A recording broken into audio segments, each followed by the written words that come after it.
Hello, everyone, and welcome to another installment of TEDXcellence, the show in which I go seeking for new truths and new insight into things that I find very confusing sometimes. And I come to you live from my Corona bunker on the moon with Dogcat Fox, a Pepperjack, and all of you. Hello, everyone. Welcome to Wednesday. What's a good W word? Wunderbar Wednesday? Sure, hearkening back to my 3 years of German in high school. That's what I was doing there. Yes. And who all are joining me on this odyssey for today? Well, that would be Black Belt for Christ, hello. Mr. Joestar, hello. Jaeger Pony, hello. Red Chaos Tree, hello. Keeverdam, hello. Keenan, hello. L Wolf, hello. The Broken Baller, hello. Dark Alile, hello. Aloysius Fudpucker, hello. Death Glock, hello. Tarkata, hello. Check Your Logic, hello. The Luke Skywalker 2, hello. John Miller, hello. Quinn the Cultist, hello. Chad Morrison, hello. Crimson Tiger, hello. That one pissed off Shih Tzu Satania. That's what I meant. Yes. The pissed off Shih Tzu. Hello. That one servant of Satania. Hello. Eric Grunstatter. Hello. Spittlebuggies. Hello. Frosted Glass. Hello. Tyler F. Hello. Lady Gopher. Thank you so much for the Dogcat Fox. We're number one. Ms. Slim 1. Hello. That's why I said Wunderbar, because Ms. Slim was here. Manuel Nation, hello. Richo8181, hello. Renovatio, hello. Lucifer Never Changes, hello. Molly Mags, hello. Emperor WR Costin, hello. Attack Alpaca, hello. Austin P, hello. Functional, hello. Shiogorath, hello. Oh boy, so many people. John Smith, hello. Sarti, hello. Finally catching this live. Oh boy, well, do I have big fun for you. Well, maybe. I don't know. So today's little episode is probably one of the most recent TEDx's in the sense that I grabbed it like from TED's own website, and I don't think they've posted it to YouTube yet. It was filmed either in June or sometime this month, somewhere in there. I mean, within a couple of weeks. So it's very, very recent. Hot off the presses, as it were, as far as TED Talks go. And it is on a subject which I've talked about several times previously on the TEDXcellence series, especially most recently because of the push and drive by some corners of our society to quote-unquote defund and or abolish the police. So I'll be very curious to know what is said here because I'm still morbidly curious to know what is the plan in the alternative to police. The ideas I've had thrown at me thus far have been, let's just say, a little lacking in details, a little less than desired as far as like how it will compensate for the absence of law enforcement. But maybe there'll be some information here. Now, rest assured, this will be a concise TED Talk. And again, it's not a TEDx talk, but, you know, I kind of look at the TED thing as sort of an umbrella term. It's just under, I think, 10 minutes long. So it's not the longest TED Talk, but maybe that just means that it's got more bang for its buck, right? Let's hope so. But let's see. Otherwise, remember, guys, to have your bingo cards ready. Link is in the description. Can't promise there'll be much bingo here because, again, it's not usually a subject we cover, but you never know. Otherwise, I think that's everything that I need to do as preamble. I was trying to think, did I miss something? Do I have a format for this show? Not necessarily. Although, I will say, as a programming note, I have at least tenuously scheduled for later this week, maybe as soon as tomorrow, a couple of tandem TEDXcellence episodes. I'm hoping to have a partner in crime or two over the next few days for a couple of TEDx's. So keep on the lookout for that. It should be fun. So anything else before I get into this? I don't think so. Functional says, you forgot to link your Streamlabs. Well, I don't have a Streamlabs, so I didn't forget to do anything. I don't have a Streamlabs. I don't have a Patreon. That's a long explanation as to why I won't go into it now. I appreciate the thought regardless. All right, guys, per usual, I will start off with a few seconds to test the sound. I'll go start clocking in at 8 minutes and 34 seconds. This is at least about 5 minutes shorter than your usual TEDx or TED Talk. So, well, like I say, hopefully it's entertaining for its small stature. Bingo card at the ready. Let me know if you can hear this, and then we'll begin. Thank you, Whitney. Thank you, Whitney. Okay, I'm assuming that he had some sort of like introduction off camera before this was clipped. So there you go. Anthony Romero, Executive Director, American Civil Liberties Union. Oh, he's top of the pops. Okay, he's a bigwig at the ACLU. Okay, you guys hear all that? Sounds fine. Says some emulations sounds good. Says Quinn the Cultist. ERA US now says almost too loud, but that'll do. Well, I didn't tweak the audio that much on this one, so you might have to tweak the audio on your end just a smidge if it's too loud, but we'll see. All right, so Executive Director of the ACLU. So we're talking to the expert. You can't get much more expert on what the ACLU wants to do than the Executive Director. So right from the horse's mouth, here we go. Thank you, Chris, for inviting me to join this tech community. I think community is really important right now. With so many of us feeling the trepidation, the weariness, the anger, the fear, the frustration, the terrorism. Any more adjectives you'd like to add before you actually start talking about something relevant? Okay. That we've experienced in our communities. This is a time to huddle around a virtual campfire. And sing Kumbaya? With your posse, with your family, with your... My posse? My posse? Posse? I don't know. That sounds a little violent, doesn't it? I mean, when would you have gotten together a posse in ye olden days? I don't know, guys. That's hearkening back to a very violent and dangerous history, I think. Your loved ones, your network. It's not a time to be isolated or alone. Well, I hate to tell you this, but through no fault of our own, a lot of us are isolated and alone because of lockdowns and distance mandates and so on. So that's a little bit unavoidable, Anthony.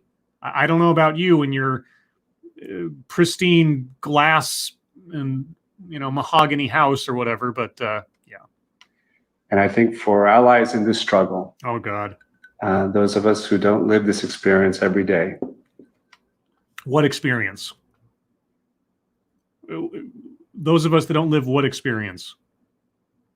Terrorism, fear, isolation. Who are you talking about? It is time for us to lean in. Lean in. Well, I haven't heard that initiative in a little while. What was her name that started all that? The lady who used to work at, what is it, Google or Facebook or something? I forget her name all of a sudden. Anyway, that was her big initiative. Lean in. Hashtag lean in. All right. What does lean in mean? I thought we were going to talk about defunding the police. You can't change the channel. Yeah, I can. I have that ability.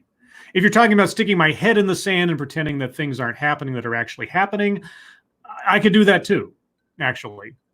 I mean, it might not be wise if I wanted to do the kind of things that I do, but I could, because all the other things you talked about previously, it's still a free country. You can't tune out. You can't say this is too hard. Yeah, you can. And honestly, I would not blame someone if they just wanted to go back and hunker down and stay away from the news.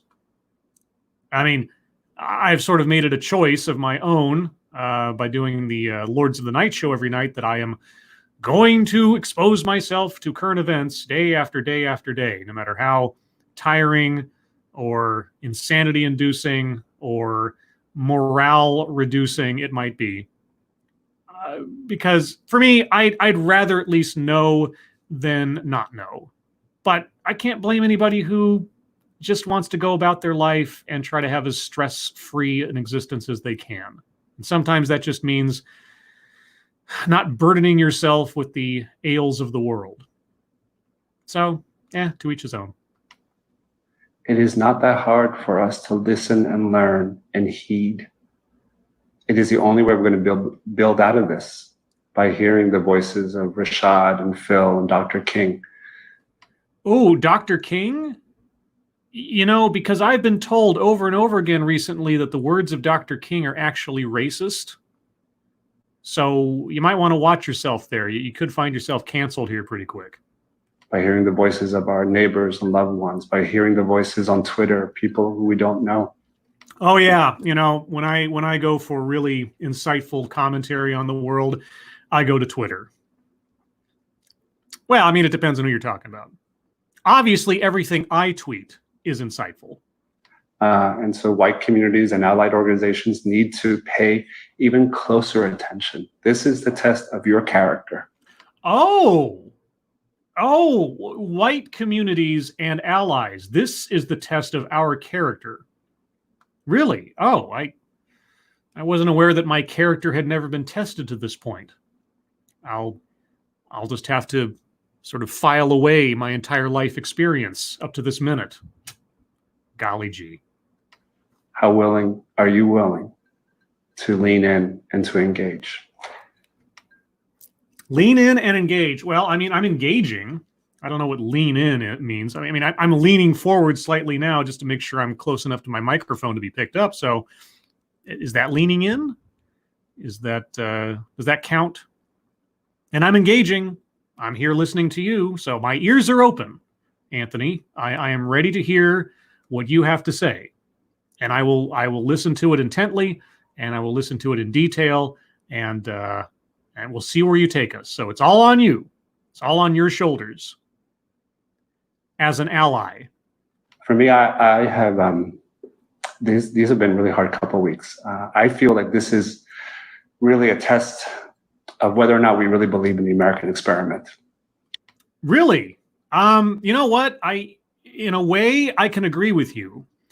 I don't think I'm agreeing with you in the way that you mean to say, but I can agree with you. A test of the extent of what do our rights actually mean? A test of the extent of can we be a nation of ideas without being a nation at war over ideas? Are the values that we founded our country on going to be set aside in favor of fear over being called bad words? So in that sense, I do kind of agree with you. Do we really believe it? Yeah. Do we really believe that out of many, one, that a country with no unifying language, no unifying culture, no unifying religion, can we really become one people? Are you advocating for one language, one culture, one religion? Because, and I know this is a radical concept, Anthony, our unification comes from our diversity. I know, this is me saying those words, but what makes America America is that we all have the right to live as we choose, so long as we are not interfering with anyone else's rights. That is what unifies us. A freedom to live as we please. So I really hope you're not advocating for uniformity in how we live our lives. You're not doing that, are you, Anthony? Please tell me that you're not doing that. All equal before the law, all bound together with belief in the rule of law. Do we really believe that, or do we just think it's a nice saying to see on the back of a paper dollar? Is our criminal justice system perfect? No. Do I think the Equal Rights Amendment should be passed to eliminate any ambiguities about the laws in regards to males or females? Yes, I do. ERA now, totally. Outside of that, is everyone treated equally under the law in every instance? No, they're not. And our system is not perfect. And we have an appeals process to try to mitigate mistakes made or injustices done. And that's the best we're going to get. I hate to tell you this. It is the best we're going to get. We can refine it. We can try to streamline things and so on. But the justice system that we have, at least on paper, as it is about as good as history has afforded us. Individual mileage may vary depending on the jurisdiction, the judge, the prosecutor, and so on. Elsewise, I don't know, Anthony. Do you have an alternative? What is your option elsewise? I'm open to hearing it, but if you're just going to complain without saying what would be fixing it, I don't know what to tell you. And for me, this is a referendum on the American experiment. Well, what is? What, the current moment? The current upheaval? Okay. I'll give you a prediction. The American experiment will continue. This will not be the thing, the event, the time that breaks the so-called American experiment. We as the nation have suffered through worse periods of upheaval than this in our history. We will survive this too. Things may change for the better or for the worse as a result. I don't know. But it will continue. And it will continue being an American experiment. On whether we really believe. And the future is in our hands. And this is not like other crises. I've been the head of the ACLU for almost 20 years. I feel like I've seen it all. And this overwhelms you. Okay. This is not like other crises. As far as the extent of the reaction, I'll probably agree. As far as the extent of the reflex actions taken by corporations and jurisdictions, I think it is all exacerbated by the fact that we were under a pandemic lockdown to begin with. Yeah, okay, I'll agree that the combination and conflicts of events of the last 3 or 4 months have been very, very unique in my lifetime. Not going to deny that. But again, I don't see how it is something that is going to test the American experiment or break it or something. This is different. Okay, fine. And this is different because it is cumulative, like Phil and Rashad and Dr. King told us. This is centuries of systemic discrimination, and the bill has come due. The bill has come due. Okay, Captain Dramatic, could you move on to the point of your supposed talk? I realize this is much more informal than standing up on a stage on a red circle, but if you want to hold out a sign that says the end is nigh and march up and down the street, by all means. I don't know if you should be running a civil liberties union, though. And we'll get to that one in a moment. Thank you, John Miller. So this guy is a preacher then, since so far he's been sermonizing. Could we get some arguments? Only time will tell, I guess. Yeah, I mean, out of a 8-minute presentation, we're 2 minutes and 36 seconds in. You're running out of time, dude. And it will continue to be due. And we will pay. What are we going to pay? How much are we going to pay? And tell us about defunding the police. Unless we really do something quite different. I have been scratching my head at the ACLU. Is that why your hairline is... Oh, sorry. Now that's not nice, Scribe. Don't be mean. For the last week. We've been at this for 100 years. My organization's been working on this from its inception. And look at all the success you've had then? After 100 years of effort? What is this? What is it that you've been working on? Please define the this in that statement. 1931, we were involved with this report about lawlessness and law enforcement. That was our first report that we got behind in 1931. And nothing has changed about law enforcement since 1931. Is that what you're saying? We opened up our first storefronts after the riots in Watts so that we could bring legal services and lawyers to the community so they could demand justice from the police departments. We brought Miranda, Now, I don't know the intricate details of the history of the Miranda case, but if the ACLU is involved in that in some fashion, then, hey, All credit to him. The Miranda rights and everything are a uniquely American legal insulator. You don't see things quite like that. I mean, Canada's got certain things like that, and you get read your rights and so on and that kind of thing. But I'm not gonna completely diss the ACLU. They've done a lot of good things in the past. In recent years, I'm not quite sure. I'm hoping this guy will prove me wrong in my suspicions, but so far, he just sounds like a worrywart reactionary. So the right to remain silent. We brought Gideon, the right to a court-appointed one. And if that's the ACLU ushered those things in, then all credit to the ACLU. I have a feeling that wasn't you personally. Gosh, do I want to say taking credit for things he didn't do? Demographic. Well, as a member of the ACLU, that's kind of a demographic. Okay, so I'm going to circle free space. And I'm going to circle takes credit for things done by others in the demographic. Plays victim, not yet, per se. White supremacy privilege, childhood or family anecdote, no. Microaggressions, no. Wage gap, no. Patriarchy, no. New buzzword, buzz phrase, not that I could tell. Word salad, not yet. Systemic institutional, well, he said systemic. So systemic's getting circled. Toxic, no. Anecdote that probably never happened. He hasn't given us any anecdotes yet. Leaves out vital context.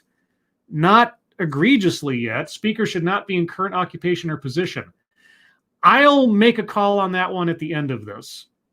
Marginalization, marginalized, not yet. School to prison pipeline, no. Make something about race, sex, etc. for no reason. Well, he said white communities and never quantified that, so I'm going to circle that one. Rape culture, not yet, or not at all, probably. Feminism, no. Benevolent condescension. We'll probably get there, but I'm going to leave it blank for now. Equity, hasn't said it yet. A list, hasn't given one yet. Cultural appropriation, well, his little statuaries in the background might be, but I don't know what those are. Gratuitous pausing for effect. He's being dramatic. Cumulatively, maybe by the end of this, I'll circle that one, but not egregiously yet. Thank you, tall person. Happy Gummy Worm Day, everybody. Gummy worms. Thank you, tall person. I actually prefer gummy bears. Gummy worms, I just something about eating worms. Just that in and of itself always kind of turned me off. Gummy bears, it's fine. Small, little, cute little bears, chomping them down. But eating worms, yeah, I just always kind of went bleh. Anyway, let's continue. We fought Bloomberg on stop and frisk. Wow. It took him years and a loss in front of our litigation to finally apologize. We've been at this for 100 years. Oh my God. Wow. Yeah, that's yeah, okay. And wasn't this supposed to be about defunding the police? Or is now it's possible that TED themselves titled this video and it's false advertising. I mean, what I was promised in the title may not actually bring itself to be. So is it this guy's fault or is it Ted's fault? I guess we'll find out. And for the communities that have lived this for 400 years. Yeah. Okay.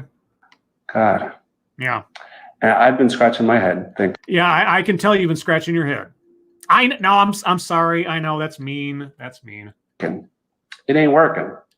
We don't need another pattern and practice lawsuit. We need another training program on racial bias or implicit bias in police departments. We don't need to find another lawsuit on qualified immunity.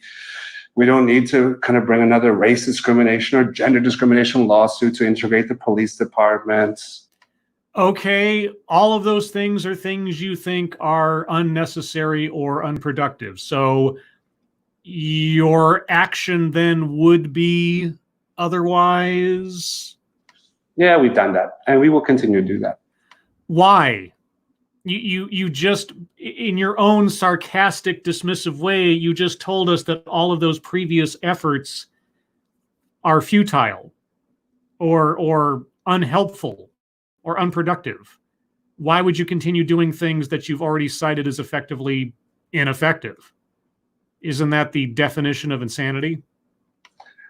For me, where I've come is that we need to defund the budgets of these police departments.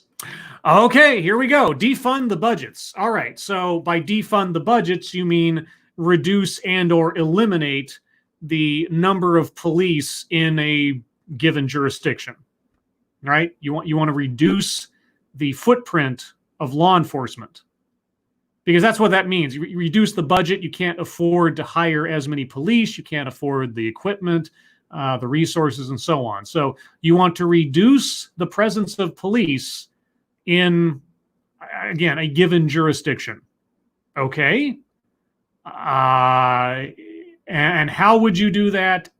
And what would you set up as an alternative to a lack of law enforcement? It's the only way we're going to take power back. The only way you are going to take power back is by defunding the police. Okay, and what will you do with this newfound power? How will you supplement or replace law enforcement that you have defunded? I mean, okay, once you've taken this power back, what do you do with it? And the more I've read over the last couple of weeks about where this country is, the more I'm clear that that is my North Star at the moment. Your North Star is defunding the police so you can take your power back. That is the ACLU's North Star. Defund the police so that power can be taken back. Okay. And then what? Thank you, John Miller. Could we reduce his budget and regain? It clearly isn't working either. I kid. His budget in regain? Not sure I understand that part, but I don't know. The ACLU has probably been getting a lot of money over the course of the Trump administration. A lot of liberal politicians and outlets and everything else in defense of democratic values and so on have been getting a lot of money to fight against the Trump administration. And I don't begrudge them that. I mean, people are free to spend their money as they will. So the ACLU isn't going to get defunded anytime soon. I'm just curious to know what he means by take power back, and then what does that mean? Because I don't know. Is my North Star at the moment. It reduces budget in Rogaine? I don't know that he's actually... Okay, I'm not going to be mean. I need to stop being mean. I don't usually do this when it comes to speakers. I'm sorry. That is my North Star at the moment. We will continue to bring the litigation on qualified immunity. We will do the efforts to hold unaccountable law enforcement officials accountable. We will bring patterns and practice lawsuits because the Justice Department is not doing that. So we will continue doing all that good work. If police officers are unaccountable, how can you make them accountable? If police officers are unaccountable, why are so many police officers being either arrested or held up on charges of misconduct or assault or murder or have been fired? If police officers are unaccountable, then what do you have to do? What lawsuits could you possibly bring? I know maybe I'm being nitpicky about the semantics here, but then again, I am listening to the executive director of the ACLU, who just listed off all of the successes that he had nothing to do with from the history and taking credit for them, and now saying he's going to continue doing things that he's already categorized as pointless. I know. I expect too much of people in charge of things. But the real thing is we're going to go after those budgets. When you look at the fact that we spend $100 million on policing, more than incarceration, that the city of Minneapolis spent 30% of their budget on policing. Oh my God.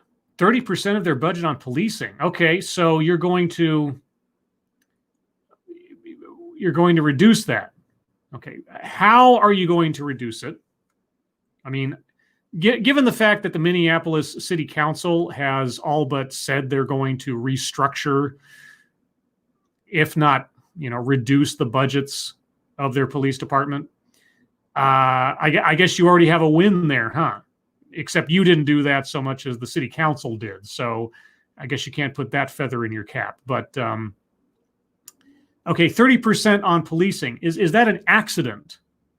Is that too much? I mean, I honestly don't know what the crime rate in Minneapolis is under a 30% budget, or 30% of the budget on policing, than it would be in a 15% budget of policing. I mean, does our speaker know what would be at risk if you reduce the budget? Is that too much money? And how much money is going to have to be spent in response to a reduced police presence, but an increase in crime, an increase in property damage, an increase in injury, and on and on and on? Do you think the city's budget is going to go up or down in dealing with things that are a result of a lack of police than some kind of benefit from a lack of police? I don't know. Are these questions being asked by our speaker? Doesn't sound like it. The city of Oakland, 41% on policing. Okay, so how much would you reduce the city of Oakland's policing budget by? What is a just number of dollars to take away from the city of Oakland's police budget and the city of Minneapolis and everybody else? Like, how much does it need to be reduced by? You're saying defund. Defunding means taking away all the money. I mean, if I defund my Netflix subscription, that means I have canceled my Netflix subscription. So if you're going to defund the police, you're talking about reducing it to zero. So is that what you are saying, or isn't it? That when you have New York City Police Department spends more money on policing than it does on housing and preservation development, community youth services, homelessness. Yeah, what does that say? Does that say that New York City has a crime problem that it needs to address with funding? Or our police... Here's the thing. Is our speaker saying that the money spent on law enforcement and police in these cities is just being spent for no reason? I mean, is none of the spending on law enforcement and policing in these cities justified? Is that what he's saying? Because that sounds like what he is saying. I'd be curious to know if that's what he means. We're going after the money. Oh, you're going after the money. All right, what are you going to do with the money? What is your end goal here? What eventuality do you foresee after going after the money? With your hands on your proverbial hips here. Tell me more. And that's hardcore advocacy. Bills dropped in local legislatures to cut the funding to police, to stop these programs that give the federal military surplus to police departments, so they become like little mini armies. These don't look like police officers. These look like standing armies, and the enemy are communities of color. Okay, let me unpack that a little bit. I do not disagree entirely that the militarization of local police forces is a bit of a concern.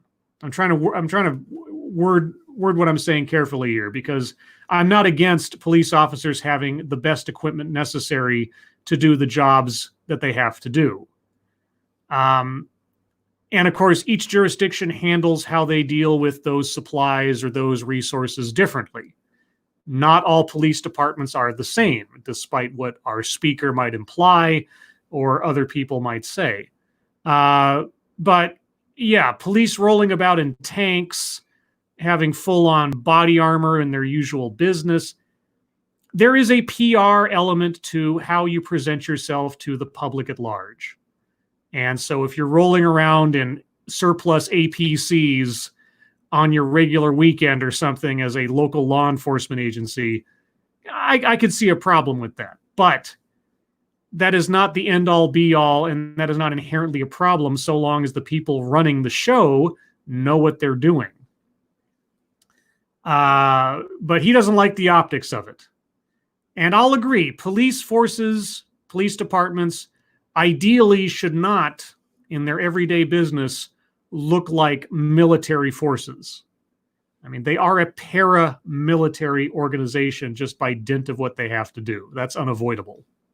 So, in the lightest way I possibly can, I can get on board kind of with what he's saying there, sort of.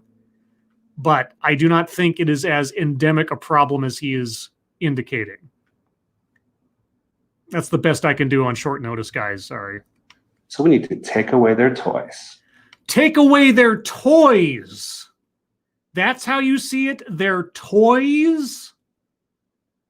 Okay, don't get me wrong. I am sure there are cops out there who are, just mental giants who are jocks and love riding around in APCs and love showing off and love having their guns and everything, and are more there for their own egos or sense of power trip than they are for protecting the public.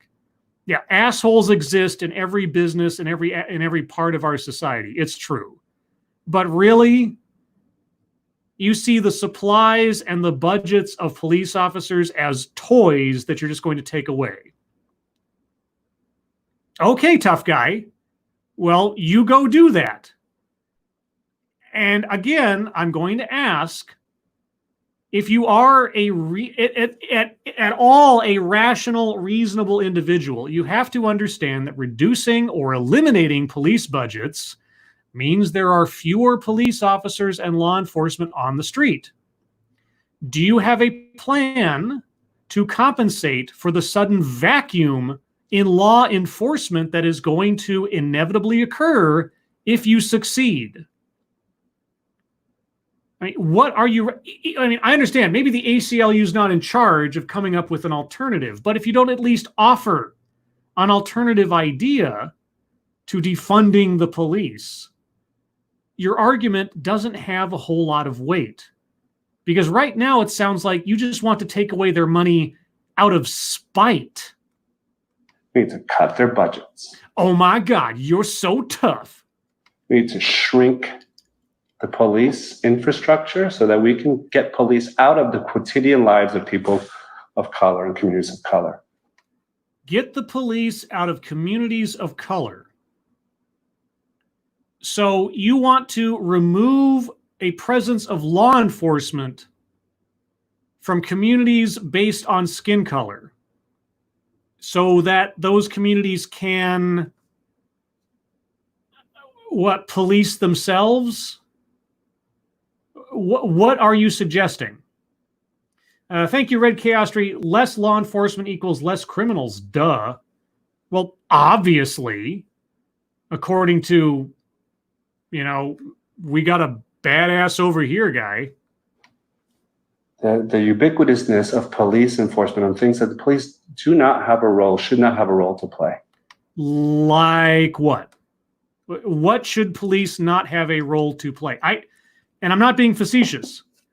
I'm open to it. If you said police should not have a role to play in minor marijuana possession, any further than maybe a misdemeanor or something at worst, maybe I'll agree with you, but you got to get specific.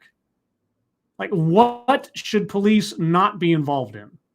People should not lose their lives over whether or not a cigarette pack has a proper tax stamp or whether a $20 bill was forged or not. That's not worthy of spending our dollars on police. Okay. I think at least in the first instance, he's referencing Eric Garner, a guy who was selling Lucy's as in non-tax cigarettes on the street, and he was choked in a headlock by a police officer and effectively choked to death. There's video of it. It's true.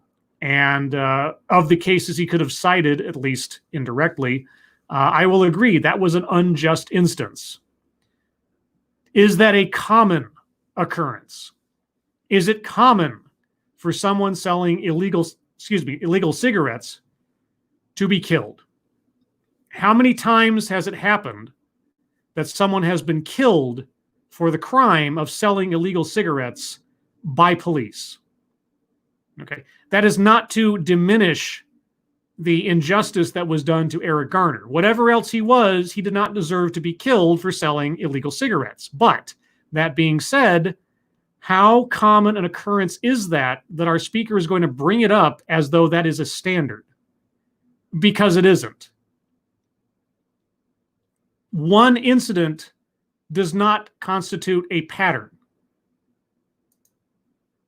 I'm going to back up a little bit because I cut him off. But yeah, again, executive director of the ACLU. Stamp, or whether a $20 bill was forged or not. That's not worthy of spending our dollars on police. Get them out of that business. Let's focus on the most important and the most serious of crimes, and that's it. Oh, okay. All right. Well, I'll set myself within your universe for a second. Okay. What are the most serious of crimes? What do you consider the most serious of crimes? How much police presence should be in a particular jurisdiction to address the, quote, most serious of crimes? And how does reducing or eliminating the budget of police officers or police departments help to address the most serious of crimes? So you're not actually saying defund the police full stop, because there are still serious crimes that need police involvement. Okay, so are you then saying that you want to decriminalize some swath of things that are currently crimes? All right, well, where is the line of demarcation? Okay, if you say something like third degree misdemeanors and below should just be completely decriminalized. Okay, I mean, that would at least be some specificity to your proposal, and I'll accept that as far as like entertaining it. But unless you give me a specific, like what constitutes a serious crime in your mind, and how few police should we have available to address such crimes? And how does reducing police presence in any community, regardless of their skin color, how does that help to address and respond to the quote-unquote most serious of crimes? And what if, and I know I'm going on here, but just, bear with me a second. What if those most serious of crimes take place within the very communities you say you want to remove a police presence from? What do you do then? Executive Director of the American Civil Liberties Union. I understand I'm not going to get answers to these questions. I'm going to voice them all the same. That's it. We're going to de-police our communities. Except for the most serious of crimes. Right? Or did I just mishear you within the first 5 seconds after your last statement? Shrink those budgets. We're going to reinvest those monies in local communities. It will be like water on stone campaigns in local legislatures, local city councils. We'll have report cards for people who talk out of both sides of their mouths and say, we believe in police reform, and yet they're still going to vote for 30 or 40% for the police. We're going to put that right to the public. Yeah, talk out of both sides of their mouths. Okay, defund police, but we need to have them there for the most serious of crimes. Take police out of certain communities based on skin color, but we still have to worry about the most serious of crimes. Talk out of both sides of your mouth, huh? Okay, keep putting your hands on your hips. You look really serious when you do that. I take you more seriously when you got your hands on your hips. And I think we just have to stay at it, because I think that's the only way we can go get at this in a different way, because much of what we tried to do is just simply not working. Okay, so what is your alternative? I mean, your organization has been doing this for 100 years, right? You are a wellspring of knowledge of the organization you run over the course of 100 years of knowledge, from Miranda to Gideon to police lawlessness in 1931. Well, okay, you've seen it all. You know it all. What is the better alternative? Please, if there is a better alternative, I am all for hearing it out. But you need to give it. Do you have it? With that, I struggle with how do you find the optimism Oh, please. in this moment? Because you have to find the optimism. Oh, gosh, your struggle to find optimism in this moment is really weighing heavily on me right now. Are the next minute and 30 seconds going to be you complaining about how you just can't be happy? You have to find the way to kind of still think that even though in the face of so many setbacks, there's been change. It's been too little, too slow, not enough. We need to kind of rocket boost it. We need to rocket boost it. Well, I hate to tell you this, but there's a whole bunch of procedural things you have to go through in this country to make change. There's due process, there's, checks and balances, that kind of thing. Because, the people who founded this country, for whatever else you might criticize them for, they understood that to make change on a reactionary basis, to make knee-jerk reaction change based on emotion or the circumstances of the immediate moment, was not always the wisest course of action, either in life and certainly not in governance. So, the ACLU can run itself however it wants. But as far as laws, policies, and so on, not always, but for the most part, it is slow by design. But you can't lose sight of the optimism. And, I've been thinking about folks who inspire me. Dr. King's father, of course. Dr. King's father. Okay. Honestly, I don't know much about Dr. King Sr. as much as I know about Dr. King Jr. or what Dr. King Sr. said. But okay, what did Dr. King Sr. say that inspired you so much? I'm dying to know. And the words of Rashad and Rashad. Who's Rashad? Rashad who? He's mentioned this a couple of times. I don't know what Rashad he's speaking of. Honestly, I don't know. There's a lot. I could think of a lot of Rashads that I can put last names to, but I don't know who he's referring to. Patrisse Cullors and others have inspired me. Patrisse Cullors? Isn't she one of the founders of Black Lives Matter? Okay. So Dr. Martin Luther King Jr., you mentioned earlier, and Patrisse Cullors of Black Lives Matter. If you ever wanted to find two diametrically opposed philosophies on activism and protest, I don't know if you could ask for them, comparing the ideals of Dr. Martin Luther King Jr.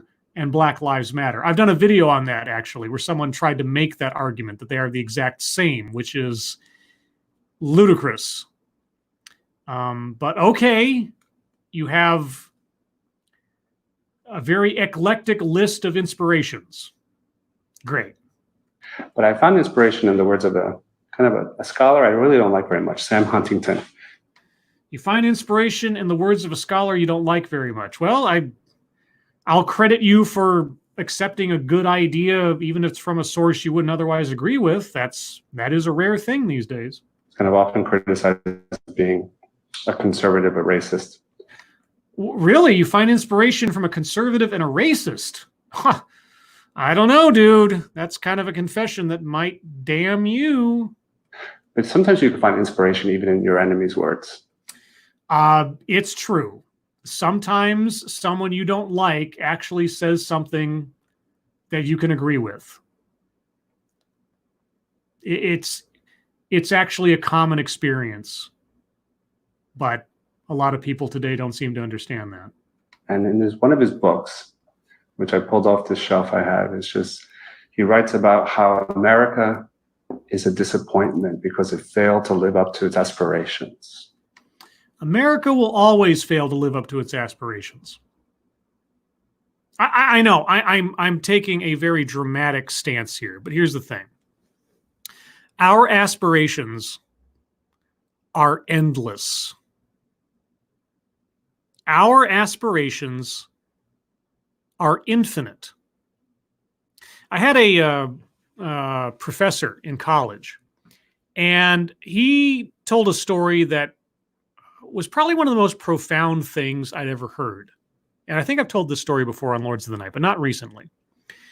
So this professor, very stylish guy, very smart guy. I took him and he taught, it was philosophy or something. Anyway, he told this story about how he reconnected, I think through Facebook or something, with an old friend of his from high school who he hadn't seen in years, right? And he went to visit this guy, and he hadn't seen him. He didn't know much about what his life was like, nothing. He just he reconnected with him, went off to visit with him. And he got to the guy's place, and he had this great house, almost like one of those McMansion things, literally a white picket fence. And he goes to meet his friend, and the guy is married with this beautiful wife, and he's got 2 kids and a dog. It's as stereotypical a success American dream story as you can imagine, right? And so the professor, he's sitting out after they've had lunch or something. He's sitting out on the porch with his friend, and they're both drinking beers and just kind of reminiscing or whatever. And my professor turns to the guy, just sort of out of the blue, after seeing what he's made of his life and everything. And he says to the guy, "Hey, are you happy?" In all seriousness, he says, "Are you happy?" And his friend kind of pauses for a minute. And he's like, "I think so. I don't know." And he says, "I mean, I have a great house. I have a great wife. I've got 2 really smart kids, but I don't know." And what my professor took from this was, he said that in life, there are finite goals and infinite goals. Finite goals are, I want that house. I want that car. I want that job. I want, that thing that I could conceivably achieve, right? A temporal achievement. And then there are infinite goals. And infinite goals are goals of self-development, of self-discovery, self-deprecation maybe, depends.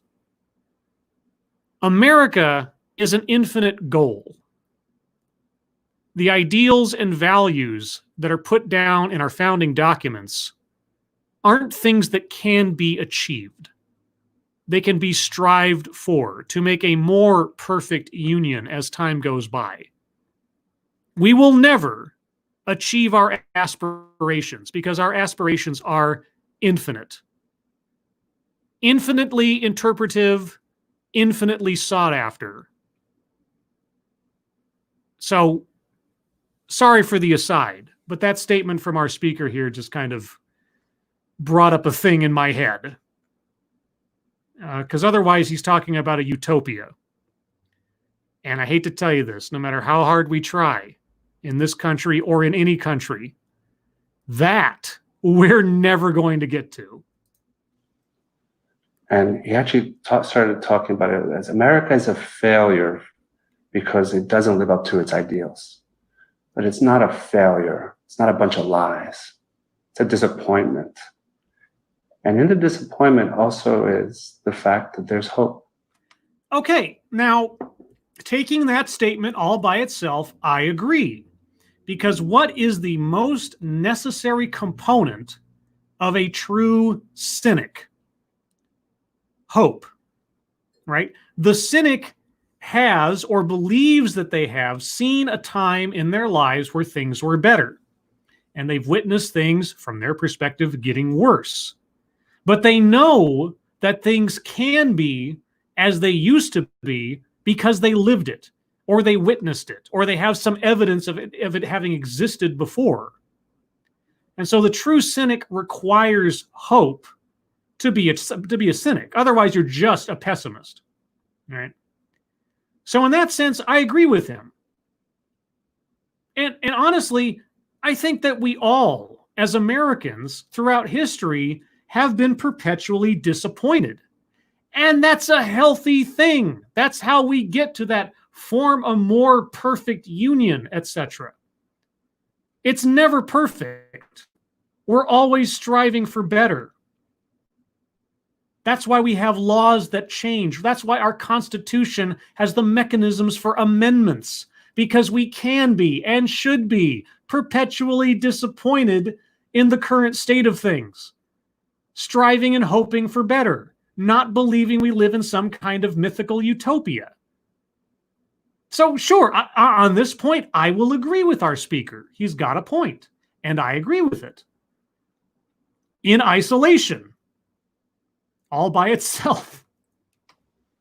I'm paraphrasing it, but I think we have to kind of wrap all of that together and think about the disappointment and the hope and the resolve to do better. And we need to listen and lean in. And I thank the TED community. I thank Dr. King. I thank Rashad. I thank Phil. And thank you. Oh, you didn't thank Patrice Cullors. Seems a bit ungrateful. Okay, well, there you go, guys. That is the end of the quote-unquote TED Talk, which seemed more like a, I don't know, self-confession of fault or something. Thank you, John Miller. I never understood how we were a, quote, great American experiment, unquote. It comes off as devaluing the exceptional country that we are. We aren't perfect, but we do pretty damn well. Well, you had it right there. We aren't perfect, right?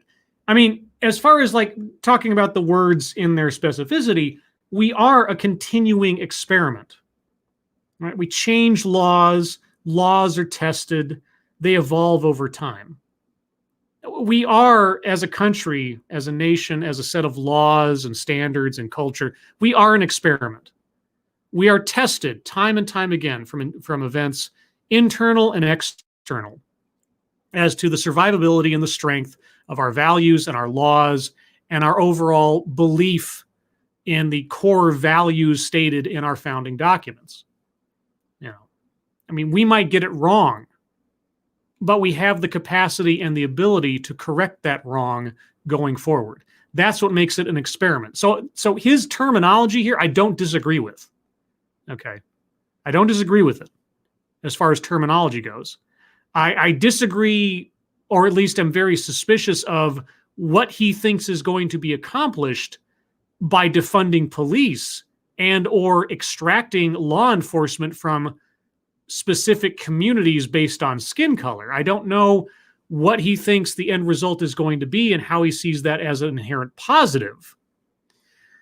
But I disagree with him that, you know, we never reach our aspirations. We never will. We will always be striving for them, you know, because, and I mean, you can look at it as a sin or a virtue. Not being entirely happy with where we're at causes us to want to do better, to want to achieve more. Now, that doesn't inherently mean we will achieve good, but it also doesn't mean we'll inherently achieve bad. But as long as we have something to strive for, as long as we have something to challenge against, to try to make better, make more perfect over time, the American experiment will continue. Otherwise, you get something that is static and set in stone, you know, like a president for life or some sort of state system that does not change and will not change and cannot adapt to modern times, adapt to changes in the world, and so on. You know, so if you want to see a place that is locked in time, you go to places like Cuba or China, right? Where anything that comes in that's new that might threaten the status quo has to be immediately rejected and or controlled utterly. That's the alternative to the American experiment. And we know where that goes. We have seen it time and time again in history. Is America perfect? Not by a long shot. And it is in that imperfection, in that acknowledged imperfection, that we as Americans strive for better. And we will come into conflict because of that, one to another from time to time, as we are now in some cases. But, and maybe it's a naive hope on my part or belief on my part, but I believe that the conflict and the tension and the stress of situations like we find ourselves in are, in the long run, a betterment of us all as a nation.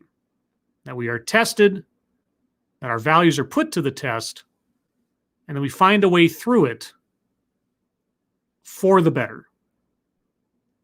Now, obviously, my optimism is not necessarily exceeded by my cynicism, but all the same, I try my best. So, all that being said, let's look at the bingo card one more time here. Plays victim. I didn't hear him play victim for himself. I'll take arguments to the outside of that. White supremacy privilege. He never said the words. He implied them a little bit here and there, but I'm on the edge of that one. Childhood or family anecdote. He didn't bring up anything personal. Microaggression, no. Wage gap, no. Patriarchy, no. Attempt to coin new buzzword, buzz phrase. I didn't hear anything that was new there. Word salad. I understood what he was saying. I didn't hear any gobbledygook in there anywhere. But again, I'll take arguments to the contrary. Toxic, no. Anecdote that probably never happened. I don't think he brought up any anecdotes. Leaves out vital context. He didn't bring up any statistics. He didn't give anything to provide backing to what he was saying or how it would help anything by defunding the police. So I'm gonna circle that one. Speaker should not be in current occupation or position. I guess that depends on what you expect of the ACLU today. If what you expect of the ACLU today aligns with what this guy was saying, then he's perfect for the job. If you think the ACLU should be doing something else, then maybe he shouldn't be in the position. Now, I don't know that much about the ACLU overall or in the modern day, so I can't make that call. If you guys have opinions on that, I will entertain them. Marginalization. I don't think he ever said the word. School to prison pipeline, never brought up the concept even abstractly. Rape culture, no. Feminism, no. Benevolent condescension.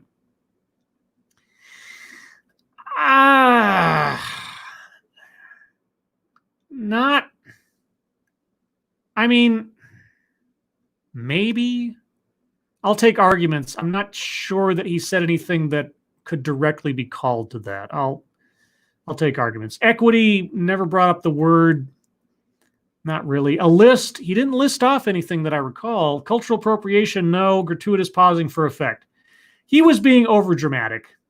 And I know that's a bit of a stretch, but all the same, he was being overdramatic, Mr. Hands on Hips, etc. So I'm going to circle that one, if for no other reason than I find it entertaining.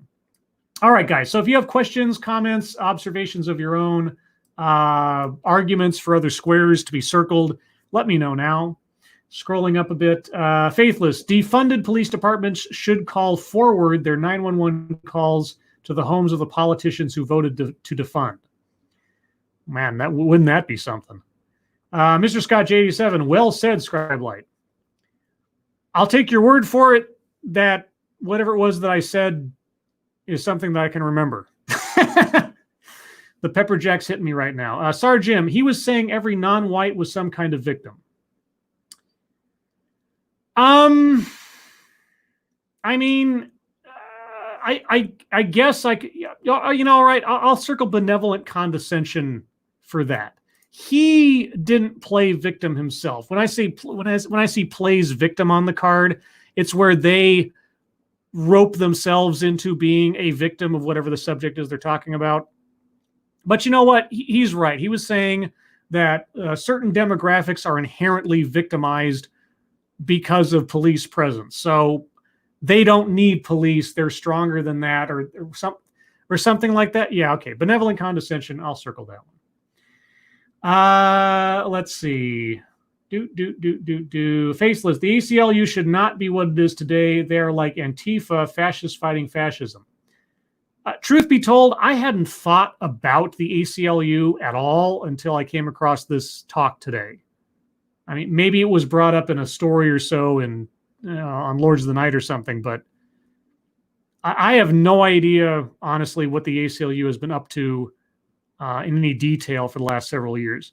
I know of the good they have done in the past, and he brought up Miranda, he brought up Gideon, and so on, and I have I have no doubt that some of the things the ACLU has done or supported in the past have ultimately been a benefit to our society in some way, shape, or form.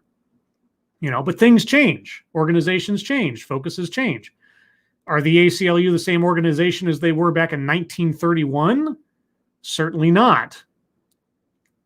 But I'm having a hard time saying with any certainty that he should not be the leader, or the executive director, I should say, of the ACLU in its current iteration. That's sort of the dividing line I have. Sergeant Scribelight, if he was talking with his hands on his hips, isn't that kind of condescending?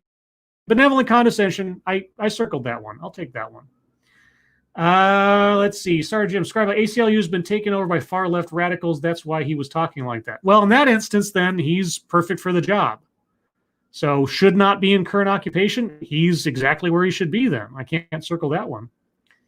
Eric Peters, college girl, feminist, communist will ban this now. I don't know. I mean, I've had my videos taken down before in the past. I think it was more for algorithm stuff and not for like people doing it. And the reason that I pause more often now than I have in past TEDx's, or at least many past TEDx's, is on the notion that the sound matching algorithm hears too much of a particular posting. So I try to break it up as much as possible to indicate very explicitly, this is a transformational piece of work. This is not just me playing that video. There is commentary and critique going on. Who knows? We'll see. Let's see. Puddock says, you don't get a sharp sword without beating the shit out of some steel, Scribe. That's true. And maybe it's the pepper jack, but I'm not quite sure what the context of that is to mean. Feel free to clarify. Keeverdam, screw racism. Robots are going to take over the world. I hope not. I hope not. John Miller, ACLU is as bad as the SPLC. Maybe today. I mean, the SPLC used to do some really positive work back in the olden days. They used to report on things and keep track of things, and nobody else was doing so. Their Clan Watch project back in the 90s and such, they had a heads up on the whole militia movement prior to Oklahoma City, and afterward that a lot of people didn't. There's a lot of good work the SPLC used to do. Every time I see them recently, however, they are looked towards as some sort of like certification process. Like, this group isn't actually a harmful group until the SPLC says so. Like, if the SPLC doesn't say Antifa is a terrorist group, well, then Antifa must not be a terrorist group. That's kind of the fallacy of what the SPLC has become in recent years, as far as I've seen it. Let's see. Keeverdam, oh yay, that thing happened on my 5th birthday. Your 5th? I don't know what you're talking about. But now I'm also curious to know, how old are you now? Anyway, I don't see many people arguing for any more squares to be circled, so I'm going to leave it there. And pardon me a second while I get that set up to display. If you have any final comments or observations or arguments for circles to be squared, put them in the chat now as I click away from the chat window so I can set this up. Yeah, I don't know, guys. This is... I'd expected more. I'd hoped for more from this. I had hoped for some kind of more structured argument as to how things could be defunded, or what would replace them if they were defunded, or by what mechanisms they should be defunded. I mean, he talked about legislation. We're going to go after the money, etc. Okay. I guess that's the ACLU's new North Star, according to our speaker. I'm not sure that makes a whole lot of sense in practice, but then he hasn't told us what the practice will be. Just that it will be what it is, I guess. Sorry, live TV technical difficulties getting these windows to work for me. StreamYards has to be told very specific things to get something to display correctly, and I don't want to screw it up and display something that, come on. Yeah, like I say, live TV, everybody. But again, just to remind, if you have questions, comments, any other observations, by all means, put them in the chat now, and I will get to them in just a moment, guys. There we go. Okay, so we need to close this window. We need to open and share this window, and we should be set. Okay, there's the bingo card for this episode, guys. And let's see. Sargim, Scribe Light. This was a good example of our whole culture is crumbling before our eyes. I think some aspects of our culture are being tested. I will agree with our speaker, so to speak, on that point. I haven't completely lost faith that we will, as a nation, and our values will persevere. Will they be slightly different than before? Perhaps. Will they be worse than before? That's also possible. Is that part of the ongoing evolution experiment of our country? Yes. I still have faith that as things proceed, we will form a more perfect union. Sometimes, perfection requires a period of error to find a correction. So we'll see. Thank you, Eric Peters. Beer money. Well, thank you so much. I don't drink beer, but I will translate that or reinterpret that to be pepper jack money, because God knows I need more pepper jacks as the days go on. Let's see. John Miller says it had a list at the bottom. It had a list at the bottom. I don't know what that means. And also John Miller, Scribelight was looking up at the ACLU website during the talk, and it had a list of what they want. Oh, okay, a list of demands? Okay, well, that may be so, but nothing in this talk had a list. So that doesn't count. And I know I'm a real stickler for the rules and the integrity of the bingo card, which might sound ridiculous, and maybe it is, but that's the case. Let's see. No one, nowhere. Too many adults are listening to children as they move into the world experiencing its flaws. Yeah, I've done at least one or a few TEDx's or videos on listening to the wisdom of 9-year-olds and the like. And I always get very suspicious when someone tells me I need to listen to the wisdom of someone under the age of 13, at best. Yeah. Or acting like children, or acting in reaction to what children do, and not thinking about context or history or perspective on things. Just sort of throwing that out the window. Like, yeah, we haven't seen any of this before. It must be brand new. Let's just entertain it and accept it because it's new, except it isn't. A lot of this stuff is not new. Sarjim, Scribelight, people like him don't want to see perfection. They want to see an overthrow of our culture as we know it. That may be so to a certain extent.